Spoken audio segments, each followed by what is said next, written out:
Good morning students, welcome to all of you. Today I am going to teach you active voice and passive voice part first. आज हम बात कर रहे हैं active voice और passive voice के part first की, यानी पहला भाग अपन कर रहे हैं. सबसे पहले मैं ये बता दूं, फॉर एग्जांपल देखिए Ram writes a letter. Active voice से पैसिव वॉइस बनाते समय सबसे पहले अपने को छांटना है सब्जेक्ट.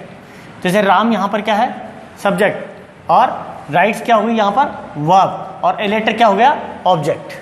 सब्जेक्ट और ऑब्जेक्ट को छांटने के लिए सबसे पहले अपने को यह ध्यान रखना है कि जो भी सेंटेंस आए उसमें एक क्वेश्चन पूछ लीजिए हु के जवाब में क्या आ जाता है, सब्जेक्ट. और एक प्रश्न पूछ लीजिए व्हाट, यानी क्या, और क्या के जवाब में क्या आ जाता है, ऑब्जेक्ट. यदि मैं ये कहूं कि यहाँ पर कौन एक पत्र लिखता है, तो यहाँ अपने पास आंसर आ रहा है राम, तो इसका मतलब राम तो क्या हो गया, सब्जेक्ट. और राम क्या लिखता है, इसका मतलब क्या हो गया, राम एक पत्र लिखता है, तो ए लेटर क्या हो गया यहाँ पर, ऑब्जेक्ट. तो इस प्रकार से हम सब्जेक्ट और ऑब्जेक्ट को छांट सकते हैं. दूसरा एक और चीज ध्यान है कि जब भी यहां पर देखिए मैंने बनाया है ए लेटर, सब्जेक्ट को ऑब्जेक्ट बनाया और ऑब्जेक्ट को सब्जेक्ट बनाते हैं एक्टिव वॉइस से पैसिव वॉइस बनाते समय. सबसे पहला नियम यही है कि एक्टिव वॉइस से पैसिव वॉइस बनाते समय सब्जेक्ट को ऑब्जेक्ट और ऑब्जेक्ट को सब्जेक्ट बना देते हैं. और दूसरा यह है कि इसमें हमेशा वर्ब की थर्ड फॉर्म का प्रयोग करते हैं, चाहे कोई सा भी टेंस क्यों ना हो, हमेशा इसमें वर्ब की थर्ड फॉर्म का प्रयोग करता है. फॉर एग्जाम्पल यहां देखिए अपन ने देखा राम राइट्स ए लेटर, तो यहां पर राइट्स आ रहा है, इसका मतलब कौन सा टेंस हो गया, प्रेजेंट सिंपल. और प्रेजेंट सिंपल हो गया तो वर्ब की फर्स्ट फॉर्म के साथ ऐसे ही है. इससे पता चल गया अपने को प्रेजेंट सिंपल है, तो यानी इसमें प्रेजेंट सिंपल, इसमें अगर प्रेजेंट सिंपल टेंस कोई सा भी आ रहा हो, चाहे वो प्रेजेंट सिंपल हो, चाहे पास्ट सिंपल हो, चाहे फ्यूचर सिंपल हो, तो उसमें आगे वाला टेंस की यानी कंटिन्यूअस टेंस की हेल्पिंग वर्ब का प्रयोग करता है. यहां पर जब प्रेजेंट सिंपल है, इसका मतलब प्रेजेंट कंटिन्यूअस की हेल्पिंग वर्ब का प्रयोग करेंगे, यानी इज एम आर का प्रयोग अपन करेंगे. जैसे अपन ने लिखा यहां ऑब्जेक्ट को सब्जेक्ट बना दिया, तो ये बना दिया ए लेटर. अब यहां पर प्रेजेंट सिंपल था, इसका मतलब कंटिन्यूअस की हेल्पिंग वर्ब हो गई इज एम आर. तो ए लेटर के साथ किसका यूज किया, इज का. तो ए लेटर इज, और वर्ब की राइट की थर्ड फॉर्म हो गई रिटर्न, तो ए लेटर इज रिटर्न. और उसके बाद जिसको अपन सब्जेक्ट को ऑब्जेक्ट बना रहे हैं, उससे पहले बाई या अन्य किसी प्रेपोजिशन का प्रयोग करते हैं. वो कहाँ करते हैं वो अपन आगे के चैप्टर्स में अपन इसको करेंगे. तो यहाँ पर बाई, राम से पहले क्या लगा दिया अपन ने, बाई. तो a letter is written by Ram, ये इसका पैसिव वॉइस बन गया. रूल में अपन दोनों रूल्स की बात कर चुके हैं कि एक्टिव वॉइस से पैसिव वॉइस बनाते समय सबसे पहले सब्जेक्ट को ऑब्जेक्ट और ऑब्जेक्ट को सब्जेक्ट बना देते हैं, और हमेशा वर्ब की थर्ड फॉर्म का प्रयोग करते हैं. और तीसरा जो है कि बाई या अन्य जो प्रेपोजिशन है उसका प्रयोग करते हैं. अब मैं बात कर रहा हूं चेंज इनटू टेंसेज, कि टेंसेज में कैसे परिवर्तन करें, कि टेंस में कैसे कैसे परिवर्तन करें, कि एक्टिव वॉइस में कौन सा टेंस आ रहा है, तो पैसिव वॉइस बनाते समय कौन सी टेंस की या कौन सी हेल्पिंग वर्ब का प्रयोग अपने को करना है. सबसे पहले हम जो है यूज कर रहे हैं, सबसे पहले हम यूज कर रहे हैं एक्टिव वॉइस में. एक्टिव वॉइस में मान लीजिए यहां पर अपने पास आ रहा है वर्ब की फर्स्ट फॉर्म, वर्ब की फर्स्ट फॉर्म प्लस वर्ब की फर्स्ट फॉर्म के साथ ऐसे ही आ रहा है. तो वर्ब की फर्स्ट फॉर्म या वर्ब की फर्स्ट फॉर्म के साथ ऐसे ही आ रहा है, तो पैसिव वॉइस बनाते समय हम यूज करेंगे इज, एम, आर और वर्ब की थर्ड फॉर्म का प्रयोग. अगर एक्टिव वॉइस में वर्ब की सेकंड फॉर्म आ रही है, तो अपन यूज करेंगे वॉज वर्ब प्लस वर्ब की थर्ड फॉर्म का प्रयोग करेंगे. अगर शैल और विल प्लस वर्ब की फर्स्ट फॉर्म आ रही है, तो अपन यूज करेंगे शैल बी और विल बी प्लस वर्ब की थर्ड फॉर्म का प्रयोग करेंगे. यानी अगर ये तीनों देखिए मैंने सिंपल में दिए हैं, और तीनों में इनके कंटिन्यूअस की हेल्पिंग वर्ब का यूज किया है, तो यानी कंटिन्यूअस वाली हेल्पिंग वर्ब का कोई सा भी सिंपल आ रहा है, इसका मतलब उसके आगे वाला यानी कंटिन्यूअस टेंस की हेल्पिंग वर्ब का प्रयोग करेंगे और वर्ब की थर्ड फॉर्म का प्रयोग करेंगे. उसके बाद बात कर रहे हैं आज अगर आ रहा है आपके पास एक्टिव वॉइस में is, am, are plus verb की फर्स्ट फॉर्म प्लस आईएनजी, तो उसमें हेल्पिंग वर्ब उसी टेंस की रहेगी. यानी कंटिन्यूअस यदि टेंस आ रहा है तो हेल्पिंग वर्ब उसी टेंस की रहेगी, और उसके साथ क्या जोड़ देंगे, बीइंग, यानी is, am, are plus being और वर्ब की थर्ड फॉर्म का प्रयोग उसके साथ में करेंगे. यानी is, am, are plus being plus verb की थर्ड फॉर्म, इसका यूज जो है अपन कर देंगे.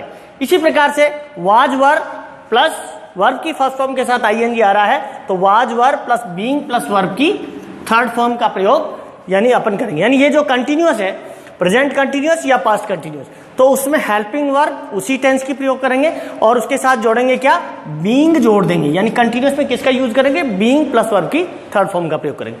और फ्यूचर कंटिन्यूअस में पैसिव वॉइस नहीं बनता है, इसलिए उसमें नहीं पूछा जाता है.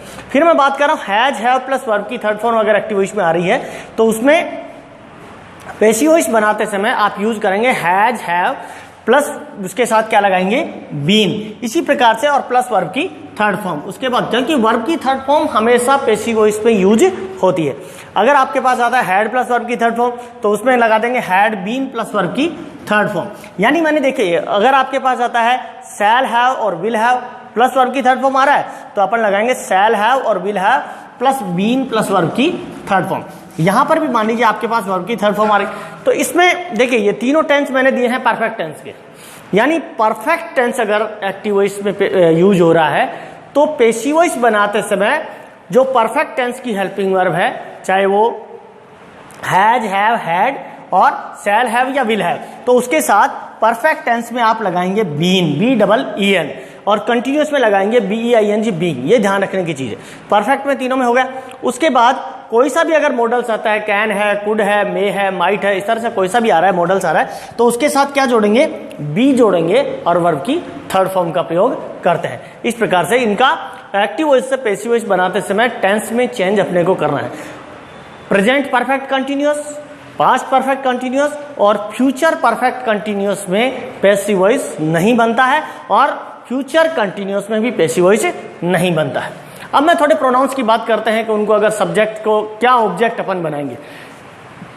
एक्टिव वॉइस में अगर सब्जेक्ट आपके पास आई है तो आई का ऑब्जेक्ट बनाएंगे अपन मी, वी है तो वी का बनाएंगे अस, यू है तो यू का बनाएंगे यू, ही है तो हिम, सी है तो हर, इट है तो इट और दे है तो दैम। इस प्रकार से ऑब्जेक्ट इनको परिवर्तन करेंगे। अब मैं कुछ एग्जांपल्स अपन ले रहे हैं जो अपन ने टेंसेज में परिवर्तन की बात की या ये जो ऑब्जेक्ट में सब्जेक्ट से ऑब्जेक्ट बनाने की जो बात की, तो उसके कुछ एग्जांपल्स यहाँ पर अपन ले रहे हैं। जैसे मान लीजिए मैंने लिखा Mohan is eating a mango. अब इसमें अपने को सबसे पहले तो ये ध्यान रखना चाहिए कि इसमें कौन सा टेंस है, ये अपने को पहचान में आना चाहिए। तो देखिए मोहन सब्जेक्ट है यहाँ पर, क्योंकि सबसे पहले वाक्य के शुरू में भी है और कौन के जवाब में भी अपने पास है इज ईटिंग। इससे अपने को हेल्पिंग वर्ब और आईएनजी से पता चल गया कि ये प्रेजेंट कंटिन्यूअस टेंस का वाक्य है। अब अपने पास में आ गया, देखिए अगर पहले वाली इसमें देखेगा इज ईटिंग, इज और आईएनजी वर्ब की फर्स्ट फॉर्म के साथ आईएनजी लगा हुआ है, इसका मतलब इज एमआर के साथ क्या लगा देंगे, बीइंग लगा देंगे। तो अपन ने बनाया ए मैंगो, ऑब्जेक्ट उठाया यहां से ए मैंगो। ऑब्जेक्ट हमेशा वर्ब जो मेन वर्ब आएगी उस मेन वर्ब के जस्ट बाद आएगा, ये ध्यान रखने की चीज है। तो a mango is being eaten by Mohan, a mango is being eaten by mango, इसके साथ अपन ने क्या लगा दिया, बीइंग लगा दिया।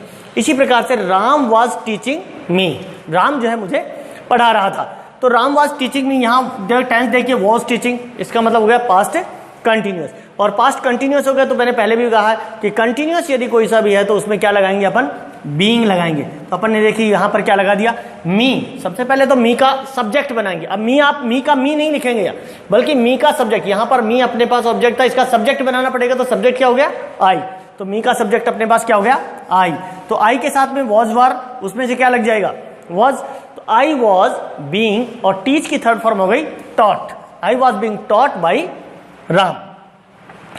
He killed a snake. अब यहां पर देखिए किल्ड, किल की सेकंड फॉर्म आ गई।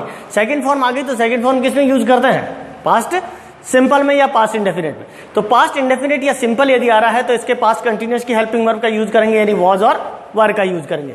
तो ए स्नेक वॉज और वर्ब की थर्ड फॉर्म हो गई किल्ड बाई हिम। अब देखिए यहां पर ही सब्जेक्ट था, ही सब्जेक्ट था तो ही सब्जेक्ट अपन ने ऑब्जेक्ट क्या बनाया, यहां पर हिम बना दिया। तो a snake was killed by him. We have won the match, we have won the match. यहां पर देखिए वी है, सब्जेक्ट है, और we have won the match, the match क्या हो गया, ऑब्जेक्ट हो गया। तो यहां पर देखिए हैव वॉन कौन सा टेंस हो गया, प्रेजेंट परफेक्ट। तो यानी प्रेजेंट परफेक्ट है तो परफेक्ट में अपन ने क्या लगाना है, बीन। तो यहां पर ए मैच। अब यहां पर थोड़ा सा अपने को ध्यान रखना, देखो ए मैच सिंगुलर है, इसलिए यहां पर क्या हो गया, हैज बीन हो गया। ऊपर हैव था लेकिन यहाँ हैव नहीं होगा, क्योंकि ए मैच सिंगुलर हो गया तो यहाँ इसके साथ में किसका यूज होगा, हैज का। तो यहाँ पर हो गया ए मैच हैज बीन, और वॉन की third form won by us, और वी का ऑब्जेक्ट क्या हो गया, अस। वी का ऑब्जेक्ट अपना क्या हुआ था, अस, तो यहाँ का वी का ऑब्जेक्ट क्या हो गया, us. Ram will have helped me, Ram जो है मेरी मदद कर चुका होगा। तो अब Ram will have helped me, यहाँ पर देखिए विल हैव और वर्ब की थर्ड फॉर्म है, इसका मतलब हमें पता चल गया कि ये फ्यूचर परफेक्ट टेंस है। तो फ्यूचर परफेक्ट में क्या लगाएंगे, वही परफेक्ट की बात आ गई तो बीन लगाना है। अब यहां पर देखिए हेल्प्ड मी, तो मी है तो मी का सब्जेक्ट अपन बनाएंगे किसको, आई को। तो सबसे पहले अपन ने ले लिया आई। अब आई के साथ, आई और वी के साथ किसका यूज करते हैं, शैल हैव का यूज करते हैं। तो अपन ने यूज किया आई शैल हैव और उसके साथ क्या लगा दिया, बीन, और हेल्प्ड वर्ब की थर्ड फॉर्म हो गई by Ram. Your team can win the match. अब यहां पर देखिए मॉडल आ गया कैन, इसलिए मॉडल आ गया तो मॉडल कोई सा भी मॉडल अगर आ रहा है तो उसके साथ किसका यूज करेंगे, बी का। तो your team can win the match, यहां पर ऑब्जेक्ट अपने पास हो गया द मैच, और योर टीम ये पूरा का पूरा सब्जेक्ट होगा। कई बार स्टूडेंट यहां गलती कर देते हैं, केवल योर को उठा लेते हैं, जबकि योर टीम पूरा सब्जेक्ट है। तो your team can win the match, तो the match can be, can के साथ क्या लगा दिया, बी, और विन की थर्ड फॉर्म हो गई won by your team. The match can be won by your team. एक और एग्जाम्पल मैं आपको दे रहा हूं कि जो बहुत बार बोर्ड एग्जाम में पूछा जाता है कि people speak English all over the world. थोड़ा यहां लिख रहा हूं, थोड़ा सा ध्यान दें। People speak English all over the world. इसको थोड़ा सा जब पैसिव वॉइस बनाते समय स्टूडेंट्स गलती क्या करते हैं कि यहां से ऑल ओवर द वर्ल्ड, यानी ज्यादातर ये देखते हैं कि अंत में आ रहा है वो ऑब्जेक्ट है, जबकि मैंने पहले भी कहा है अंत में जरूरी नहीं है कि अंत में ऑब्जेक्ट आए, हमेशा ऑब्जेक्ट मेन वर्ब के बाद आता है। अपने पास मेन वर्ब है स्पीक, स्पीक के बाद में यहां पर आया अपने पास इंग्लिश, इसलिए का मतलब ऑब्जेक्ट क्या है अपने पास, इंग्लिश है, न कि ऑल ओवर द वर्ल्ड। तो यहां पर अपन अगर इसके पैसिव वॉइस बनाएंगे तो क्या बनाएंगे, इंग्लिश इज स्पोकन, क्योंकि स्पीक कौन सा हो गया, प्रेजेंट सिंपल हो गया। तो प्रेजेंट सिंपल हो गया तो यहां पर किसका यूज करेंगे, कंटिन्यूअस की हेल्पिंग वर्ब का। तो इंग्लिश इज स्पोकन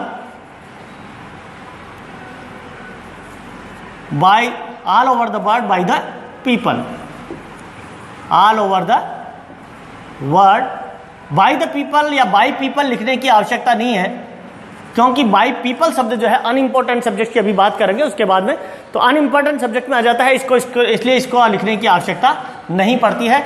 इसका जो पैसिव वॉइस बनाएंगे वो यही बन जाएगा, English is spoken all over the world. Thank you very much, thanks a lot, don't forget to subscribe my channel, thanks a lot.